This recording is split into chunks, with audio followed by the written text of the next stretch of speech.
நேந்திரம் பழம் வச்சு இவ்வளோ சூப்பராக ஒரு கட்லெட் பண்ண முடியுமான்னா கண்டிப்பாக நம்ப மாட்டீங்க. அந்த அளவுக்கு டேஸ்டியாக இருக்கும். பண்ணுறதும் ரொம்ப ரொம்ப ஈஸி.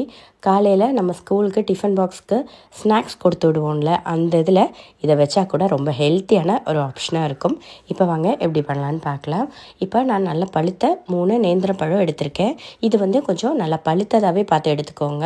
எந்த அளவுக்கு பழுத்திருக்கோ அந்தளவுக்கு டேஸ்ட் கொஞ்சம் அதிகமாக இருக்கும். இப்போது இந்த பழத்தை இந்த மாதிரி பீஸாக நம்ம கட் பண்ணி எடுத்துக்கலாம். இப்போ நான் 3 பழத்தில் தான் பண்ண போகிறேன். இந்த 3 பழம் எடுத்தப்போ எனக்கு ஒரு 10லேருந்து 12 பீஸ் கிட்ட கட்லெட் கிடச்சது.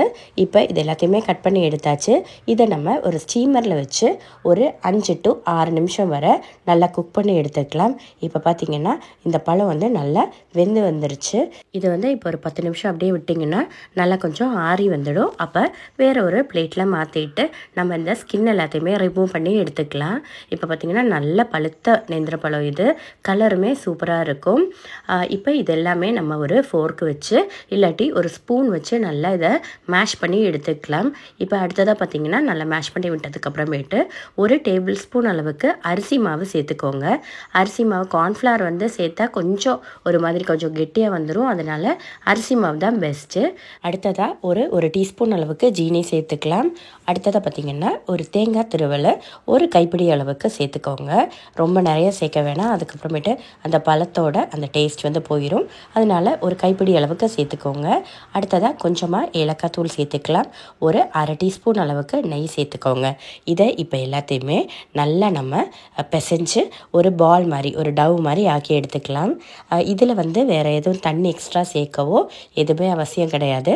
நல்லா கையை வச்சு நல்லா அந்த நெய் அப்புறமேட்டு ஜீனி எல்லாமே நல்லா மிக்ஸ் ஆகி வர்ற மாதிரி நல்லா பிசைஞ்சு விட்டுக்கலாம். இது இப்போ ஒரு பால் மாதிரி ஆக்கிக்கோங்க. நம்ம சப்பாத்திக்கெலாம் மிக்ஸ் பண்ணுவோம்ல அந்த மாதிரி.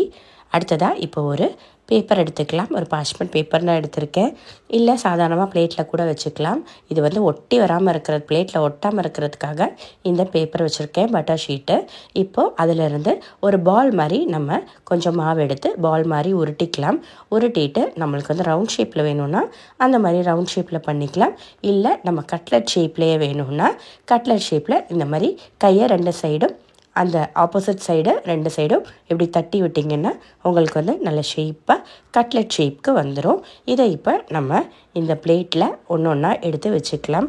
அதே மாதிரியே பாக்கி இருக்கிற மாவை ஃபுல்லாமே நீங்கள் இந்த மாதிரியே இதே மாதிரியே தட்டி எடுத்து வச்சுக்கோங்க. கரெக்டாக ஷேப் ஆக்கி வச்சுக்கோங்க. குழந்தைங்களுக்கு கொடுக்கறதுக்கு ஒரு சூப்பரான ஸ்நாக் ரெசிபி இது. ரொம்ப ஹெல்த்தியும் கூட. நம்ம இதை எண்ணெயில் போட்டெல்லாம் பொரிக்க போகிறதெல்லாம் கிடையாது. இந்த நேந்திர பழமே அது ரொம்ப ஹெல்த்தி. அதுலேயுமே நம்ம நெய் இதெல்லாம் சேர்த்து பண்ணுறப்போ நேந்திர பழம் நெய் சேர்றப்போ அதில் நிறைய வைட்டமின்ஸ் எல்லாம் இருக்குதுன்னு சொல்கிறாங்க.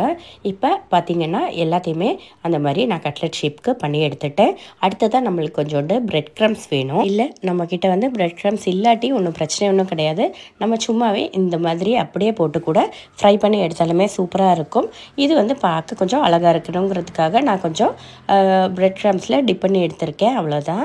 நம்ம அந்த ஒரு க்ரன்ச்சியாக ஒரு இது இருக்கும், அவ்வளோதான். வேறு பெருசாக வித்தியாசம்லாம் ஒன்றுமே கிடையாது. உங்கள்கிட்ட வீட்டில் இருந்துச்சுன்னா சேர்த்துக்கோங்க, இல்லாட்டி ஒரு பிரச்சனையும் இல்லை. இப்போ இதை நம்ம ஒரு 10 நிமிஷத்துக்கு ஃப்ரீசரில் வச்சு எடுக்க போகிறோம். ஏன்னு கேட்டிங்கன்னா நீங்கள் ஃப்ரீசரில் வச்சு எடுக்கப்போ உங்களுக்கு அது நல்லா செட் ஆகி கிடச்சிரும். அப்போ உங்களுக்கு நல்லா ஃப்ரை ஆகி சூப்பராக ஃப்ரை ஆகி வந்துடும். இப்போ பார்த்திங்கன்னா கொஞ்சமாக ஒரு 1.5 டீஸ்பூன் அளவுக்கு நான் நெய் விட்டுருக்கேன். நெய் இல்லாட்டி நீங்கள் சன்ஃப்ளவர் ஆயிலில் கூட கொஞ்சமாக இந்த மாதிரி 1.5 to 2 டேபிள் ஸ்பூனுக்குள்ளே விட்டுட்டு நீங்கள் இதை ஃப்ரை பண்ணி எடுத்துக்கலாம். இது நம்மளுக்கு உள்ளே வேகணுங்கிற அவசியம்லாம் கிடையாது. அந்த பழத்தோட அந்த சாஃப்ட்னஸ் அப்படியே இருக்கும். எல்லாமே ஆல்ரெடி வெந்தது தான். அதனால் நம்மளுக்கு அந்த மேலே ஒரு ப்ரௌனிஷ் கலர் வந்தால் மட்டுமே போதும். அதனால் மீடியம் டு லோ ஃப்ளேமில் மட்டும் நம்ம இதை வச்சு ஃப்ரை பண்ணி எடுக்கணும். இல்லாட்டி உங்களுக்கு அது ஒரு மாதிரி கரிஞ்ச மாதிரி ஆகிடும். இது இதே மாதிரியே நம்ம கட்லெட் ரெடி பண்ணி வச்சுட்டு நம்ம ஃப்ரீசரில் ஒரு 2 வீக் வரை இதை வச்சு நம்ம யூஸ் பண்ண முடியும். ஃப்ரீசரில் தான் கண்டிப்பாக வைக்கணும், ஃப்ரிட்ஜில் வைக்கக்கூடாது. நல்ல ஒரு பட்டர் பேப்பரில் சுற்றி ஒரு பாக்ஸ்குள்ளே போட்டு சேஃபாக வச்சிங்கன்னா நம்ம ஒரு 2 வாரம் வரை நம்ம எடுத்து ஃப்ரை பண்ணால் மட்டும் போதும். அந்த மாதிரி கூட நம்ம வச்சு யூஸ் பண்ணலாம். அவ்வளோதான். பார்த்திங்கன்னா நம்மளோட பனானா கட்லெட் சூப்பராக ரெடி ஆயிடுச்சு. ரொம்ப ரொம்ப ஒரு ஹெல்த்தியான கட்லெட் ரெசிபி இது. ரொம்ப ஹெல்த்தி. நெய் ஊற்றி இருக்கும். அதே மாதிரி எண்ணெய்லாம் எதுவுமே அவ்வளோவா சேர்க்கலை. நெய்யுமே ரொம்ப கொஞ்சம் அளவு மட்டும்தான் நம்ம இதில் சேர்த்துருக்கோம். அதனால நம்ம தைரியமாக இது யாருனாலும் சாப்பிடலாம். எல்லாருமே கண்டிப்பாக ட்ரை பண்ணி பாருங்கள். எல்லாருக்கும் இது ரொம்ப யூஸ்ஃபுல்லாக இருக்கும்னு நம்புகிறேன். ட்ரை பண்ணி பார்த்துட்டு ஃபீட்பேக் சொல்ல மறந்துடாதீங்க.